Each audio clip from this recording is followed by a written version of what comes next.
What's up, Wonder Kid? It's FIFA Expert, and today we are back with some more Project London. And in this episode, we're definitely gonna try to end the season in this episode. Yeah, that's right. Only in the fourth episode, season 1 is coming to an end. That's why this episode is so long. Because I feel like I've been stalling out with the series a bit too much, so I'm thinking, why don't we just end season 1 right now and move straight into the Premier League as fast as possible. But of course, there is still going to be a bit of gameplay in this episode. I think there will be four matches for you guys to watch, so I hope you guys will enjoy that. Now, of course, in the last episode, we did end off after beating Man City in penalties in the Carabao Cup. You could probably say that was the biggest result in this club's football so far. And also considering that Man City is the first Premier League team that we have faced in this career mode and probably in this club's history, it's definitely good to be picking up a win against Manchester City. But just before we move on, just before we advance forward onto the calendar and move on to the next Carabao Cup game, I decided to just show you guys a little sneak peek on the academy. The Santi Moyano guy, he seems like a very interesting prospect. He does have a bit of potential on him, and he will probably be something big in the future. But of course, we're going to simulate until the Sheffield United game, because Sheffield United are actually close to us in the league table as things stand, as I'm simming. And yeah, if we can win that game, I feel like it's just going to separate us way further away from the rest of the championship pack. It's just going to make it easier for us to basically just qualify for Premier League automatically. But of course, as I simmed, and I did look at the table, and Sheffield weren't as high as they were at the start. But again, it is still kind of an important game as well, because not only is it a probably you could say used to be top of the table battle, but it's also a rivalry between Project London and Sheffield United. So Sheffield United is the rival team of Project London for now. But you just had a lot of history between each other. I can't really explain it right now. But we'll jump into the match. The squad is usually, it's the strongest squad, you know, the strongest one that I can pick out. Just a few minor changes here in the bench, but yeah, that starting 11 remains somewhat the same. And in the last episode, we also discussed Alex Simmons getting suspended, which was it was a bit edgy, but after a few talks with the board, things got ironed out, and now Simmons will be staying at Project London for the foreseeable future. But as things get underway, Charles Fry gets an opportunity against the goalkeeper. He does not take it, however. A corner comes in, Ethan Barlow does a bit of trickery. He's able to take a shot, but his shot is also straight at the goalkeeper. And the goalkeeper gives the ball away, gives it to Adeyemi, takes it on his weaker right foot, but the goalkeeper is able to make a save once more. In the 89th minute though, this game was a bit of a stalemate, but Adeyemi put in a goal in the last seconds, in the dying embers, to turn this from 0-0 to 1-0. And yeah, Karim Adeyemi's influence there just coming to show what a good signing he is.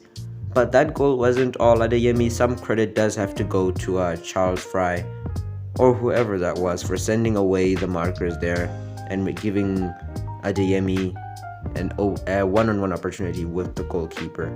And of course, he's going to smash that into the bottom corner. But that's not the only goal of the match today, as Karim Adeyemi showed off a bit of his pace, just bumping the ball forward, pushing the ball forward, and getting himself another one-on-one opportunity with the goalkeeper to really put the game to bed, just to end the game outright. And just like that, Project London pick up 3 points against their rivals, Sheffield United. Probably thanks to those last few minutes from Karim Adeyemi. I mean, when you're looking at him like this, if you're seeing him pull off a performance like this, you could probably say that he is going to be a very, very special young player for Project London. I mean, if he can keep doing stuff like this, just turning games on its head, scoring 2 quick goals, then I think big things are ahead for Karim Adeyemi. But yeah, for Sheffield United, we just ended this match nice and easy, 2-0. Probably the result that was deserved, but of course, I didn't really show you guys the whole match because number one, I really want to get past this season really quickly, and number two, I don't think you guys would have enjoyed a dull 0-0 type of game. But yeah, man of the moment, Karim Adeyemi, so far so good from him in this bit of an earlier stage of the season. Now we move on to the next Carabao Cup game, which is against Leicester City, 4th round. And yeah, what I'm expecting from this game is another Premier League opponent. Probably not expecting a win.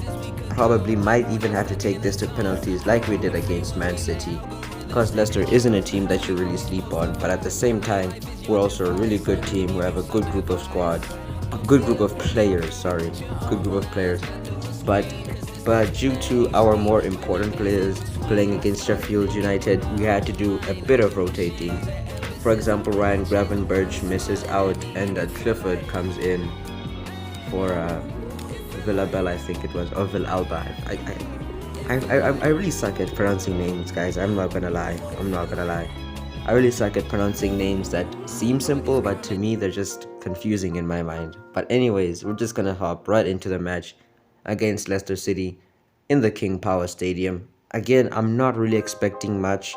If we lose here, if this is where it ends in the Carabao Cup, I don't mind, because just beating Man City is already a huge achievement. But of course, you know how Project London is, you know how teams are. We just gotta try our absolute best to try and get past Leicester City. And player on form though was Patson Daka, but we also had a few players who are on form as well. Unfortunately, Fry does miss out on this one due to fatigue, but this gives Clark a chance to show us why we should not be missing out on football at Project London. But yeah, our defense just manages to deal with Leicester City's attack nice and easy. We're on the counter attack. The thing is with Clark, I think the main reason why I don't play him that much as well is because he's not as pacey as Karim Adeyemi or Charles Fry. I mean, even Charles Fry isn't pacey, but he does have that finishing that Clark doesn't have. And Adeyemi opens the scoring while I'm talking about Clark and why he doesn't really make it into the squad. But again, it's just been Adeyemi on form, although this goal wasn't quite a goal of the season contender. It was a bit of lucky bouncing here. Schmeichel getting a rebound, couldn't quite keep the ball close to him. A defender kind of did disturb him there, and Adeyemi just he reacts really quickly to the ball and smashes it into the bottom right hand corner. And of course we go on an attack once more. Mars gives it to Adeyemi. Adeyemi one-on-one chance with the goalkeeper, and he smashes it past Kasper Schmeichel. And just like that, our expectations of maybe taking it to penalties have kind of just faded away.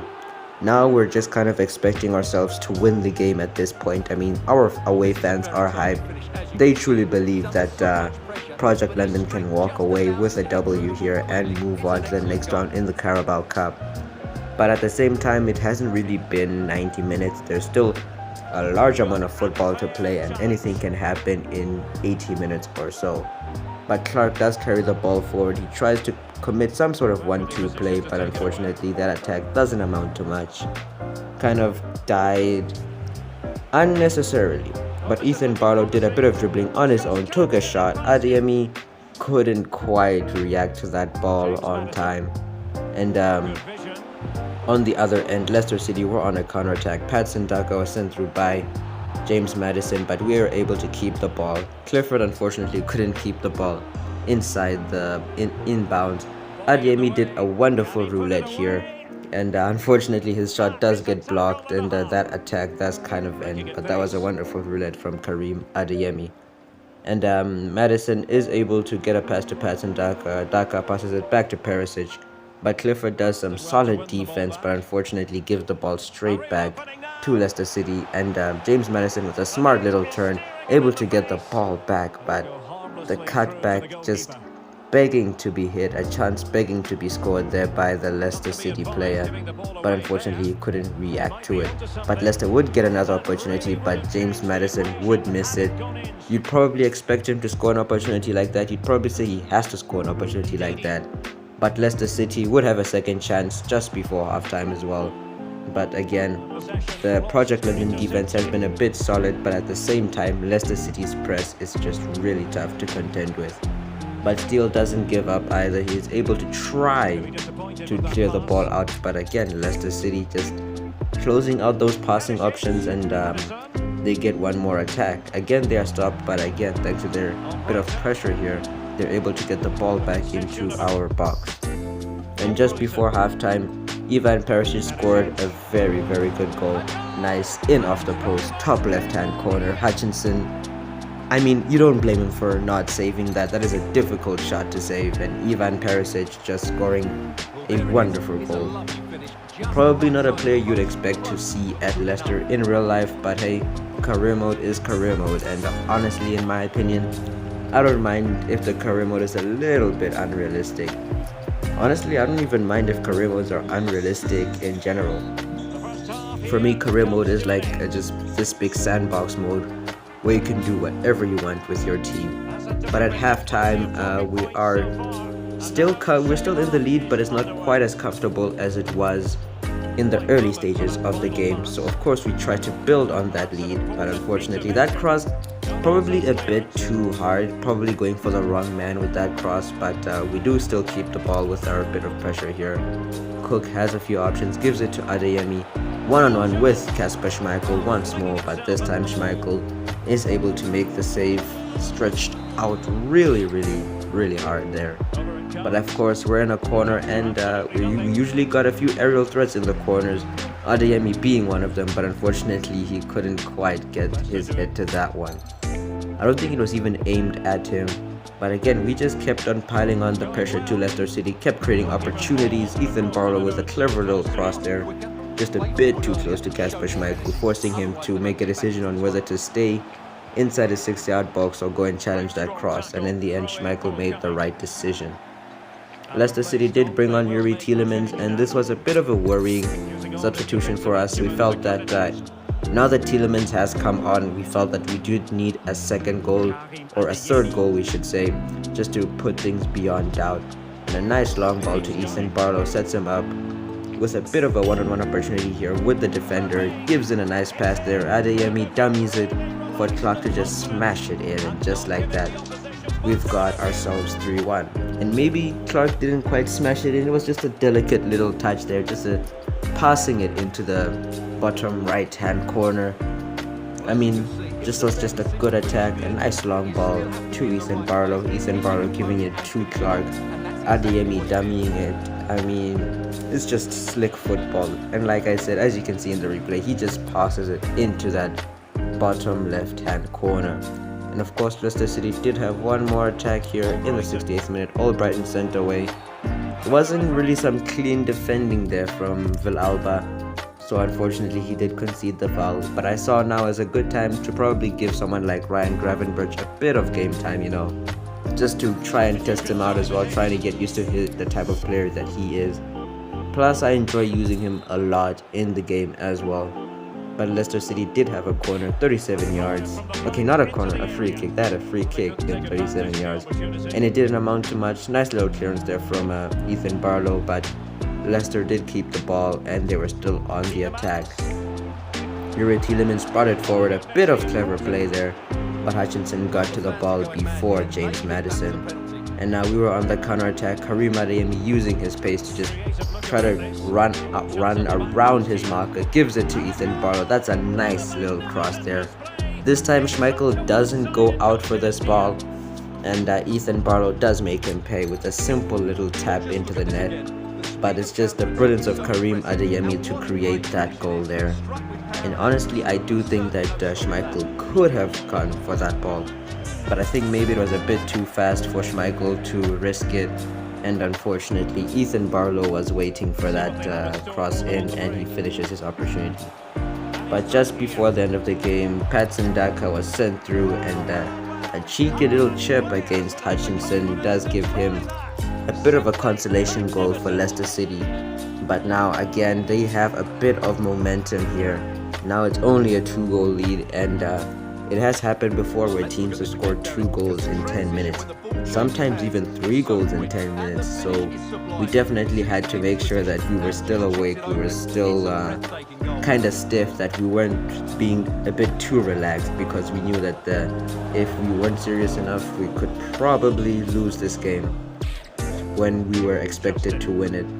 But in the 94th, 95th minute, Clifford went a little bit too far here, went a little bit overboard, and that tackle does deserve a red card in my opinion. It was a bit of a mistake.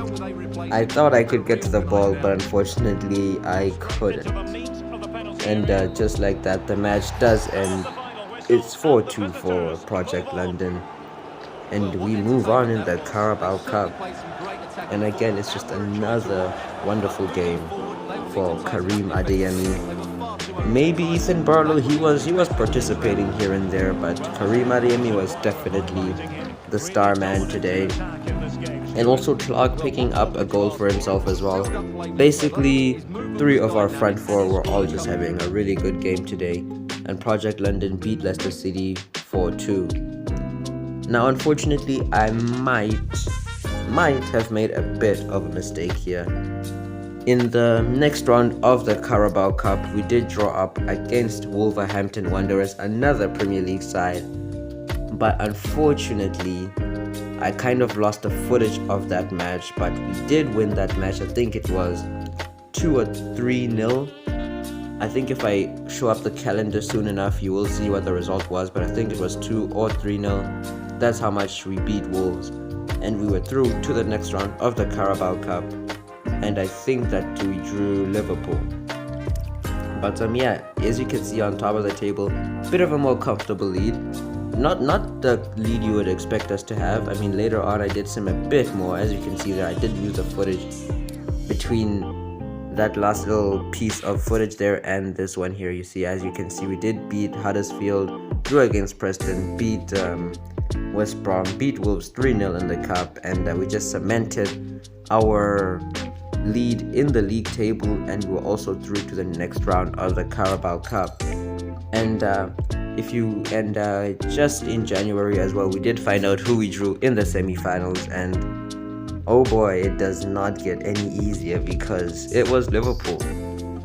And I mean, at this point, in one perspective, you could say that Project London has probably hit its course. This is probably the best that they're going to get. This is the furthest they're going to go in the Carabao Cup.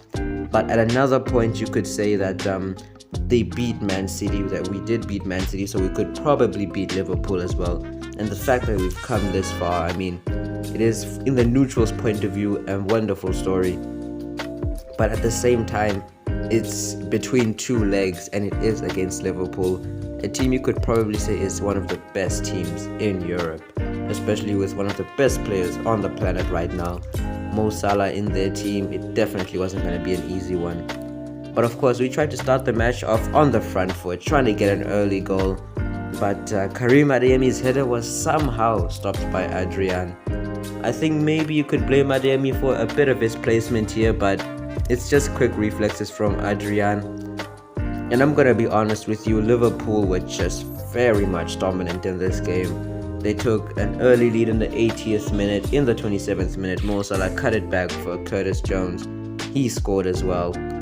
We just got battered at home against Liverpool. That little bit of offense we had there in the start of the match, well, it ultimately meant nothing. And you would see that it meant nothing because a few minutes later after that, Mo Salah was one-on-one with Hutchinson. He just finishes it with his left foot. And just like that, we're 3-0 down in the first half. And things are looking quite dire for Project London. And early on in the second half, we would concede one more time because of a cheap little cutback there. And just like that, 4-0 down in the first leg. We got a very, very big mountain to climb. And that is if we can even qualify for the final. I mean, to make it to the final, we'd have to either beat Liverpool 5-0 to go through automatically, or we'd have to beat them 4-0 to just take it to penalties, and I honestly do not like those odds. And the Liverpool game did prove to be a bit of a problem, as it did start a bit of bad form for the team. So Alex Simmons thought that perhaps the right back position wasn't really at its finest, so he decided to sign someone like Dino Livramento, a very young and exciting prospect there in Southampton. He thought that maybe he would be willing to go down to the championship just to spend probably 6 months in the championship, because we were a team that were on top of the championship making waves. We were definitely going to be most likely making it into the Premier League. And Alex Simmons is just building up a reputation as becoming such a good manager, with Adeyemi, Charles Fry and Ethan Barlow saying that he is a really good manager. So it was probably a bit easier than expected to convince Livramento to join our squad. Now then, Anfield, we are here. And at this point, we're honestly not expecting to go through. We're just here at Anfield just to play for fun, try to play our brand of football, to see if that is enough to send us through into the Carabao Cup final, which most likely it won't be. But we honestly played without much pressure, but unfortunately Liverpool weren't really letting up from the first leg. They honestly wanted a bit more. And 14 minutes in, we would be going down 2-0. Mane's rebound, a bit unlucky for Hutchinson, honestly. But of course, we wouldn't give up, we were just trying to play our own brand of football. In fact, we imagined the scoreline as 0-0. And just imagine this, just basically as a type of match, just to prove a statement that we can hang with one of the bigger teams. Fry scores a header. He isn't willing to pick up the ball because there's honestly no point in picking up the ball. At this point, you can just celebrate, have a bit of fun out there on the pitch and just see what happens. And then interesting things did happen, as we did actually equalize the match, of course. In the 30th minute, it was 2-2 in the second leg. Karim Adeyemi picking up the ball. So there was just a small, tiny bit of hope because momentum was on our side. But unfortunately, another cutback from Liverpool, another rebound, and they would just pull further away. But in the 60th minute, Karim Adeyemi sent through. It's a one-on-one opportunity, and he is able to just smash it in on his weaker right foot. Smashes the ball back into the net. Again, there's really not much of a chance that we're actually going to score 4 goals in 30 minutes. But with the way this game has been going, seeing 6 goals already in this match, it would be possible. But then at the same time, we must not concede, and unfortunately we did concede again against Liverpool, and they went up 4-3 in the second leg, and it was 8-3 on aggregate. But again, we just wouldn't give up. We just treated this as if it was its own standalone match, and Lee gave Adeyemi a wonderful ball, and Adeyemi one-on-one against Adrian once more, and he smashes it into the top right hand corner. And unfortunately, we were not able to win the tie itself, but at least we did put up a fight here at Anfield. We did give our fans and the Liverpool fans entertainment here. And not only that, players like Adeyemi, Lee and whatnot, got a bit of good performances in here, probably opened some eyes. Maybe some bigger teams were watching, scouts from the bigger teams were watching, and they might probably get transfer offers from Liverpool. But unfortunately, this is where it ends in the Carabao Cup for Project London. It is a sad ending, I know, but honestly, we've just joined into the championship. We're about to make it into the Premier League. There's definitely going to be plenty more opportunities to win the Carabao Cup, but unfortunately this season just wasn't our season. And moving on, this is basically it now. I'm just going to be simulating till the end of the season. We did draw 1-1 with Bournemouth. Unfortunately, I couldn't show that result. But yeah, I just decided to sim through this month a bit. I did check Youth Academy, but you won't see that on screen. I will try to show you the Youth Academy next season and to show you which players I promoted next season. But I did simulate until the end of the season, but I did save the last game against West Bromwich Albion to see how the team has been feeling, just to say goodbye to the championship. Because as soon as we leave the championship, the level of competition is definitely going to be much more different than what we're used to. The Premier League is just a different game. And of course, we did win the championship by a very comfortable margin. So this game was just basically a dead rubber. It's just there just for the players to have a bit of fun with themselves. But unfortunately we did concede first, but at the same time there's not really much worries, and the team did play like that as Gravenberch, a bit of smart football, giving it to Barlow giving it back to Gravenberch, and he's able to smash it past the keeper with a bit of power. Now I'm not gonna lie, as soon as you guys do check the stats at the end of the episode, I'm thinking that Gravenberch was definitely a good signing, and we did send Gravenberch away again in this match, and he got himself a brace to send us 2-1 up against West Brom. But yeah, as I was saying, Gravenberch has picked up a load of assists, and in this game he even went one-on-one with the goalkeeper. Once again, an attacking midfielder, he scores a hat-trick as a midfielder, and in the 70th minute as well, to probably put the game to bed. But that wasn't the only goal we scored. Karim Adeyemi wanted to get in on the goal scoring himself. One-on-one, he rarely misses one-on-ones, and he scores this one as well. 4-1, Karim Adeyemi, top goal scorer, gets himself a goal on the final day of the championship. Lee gets sent away as well, and Adeyemi is there to support him. He gets the cross, Adeyemi just volleys it in on his weaker right foot. A powerful volley there, and the keeper can't do much about it. And just like that, Karim Adeyemi's volley is the one that ends our season, the last significant strike of the season. And of course the players are celebrating a bit, but unfortunately I can't show them lifting the trophy because EA Sports doesn't test their game, and the trophy is invisible. But yeah, that has been an end to a really good season in my opinion. Some good moments here and there, you know, Charles Fry and Ethan Barlow having a rough start to life in Project London. Karim Adeyemi just showing a bit of world-class football. It is mad that he actually did score 42 goals in one season in the championship, and in a bit in the Carabao Cup as well.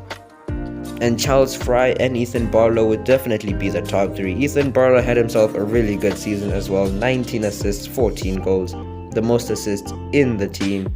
And again, that's what I meant about Gravenberch. Even he himself had an amazing season in central midfield, scoring 13 goals and getting 15 assists. Mason Lee as well, he's chipped in there as well with 9 goals, 11 assists. Cook gave the team about 7 goals. But yeah, ladies and gentlemen, this is where we end off the episode. I hope you guys did enjoy the video. Don't forget to like and subscribe. Of course, you don't really have to subscribe if you don't want to. If you don't want to subscribe, that's okay with me. I just ask that you just watch another video on the channel, probably another Project London video, or a Giovanni da Silva video, or the Wonder Kid video that I made, or Creator Club idea videos. I think you get where I'm going with this. The channel has a few quite the collection of videos for you guys to watch. So, but yeah, it's been a FIFA Expert. I'll see you guys later. And remember, you don't have to subscribe if you don't want to. Bye-bye.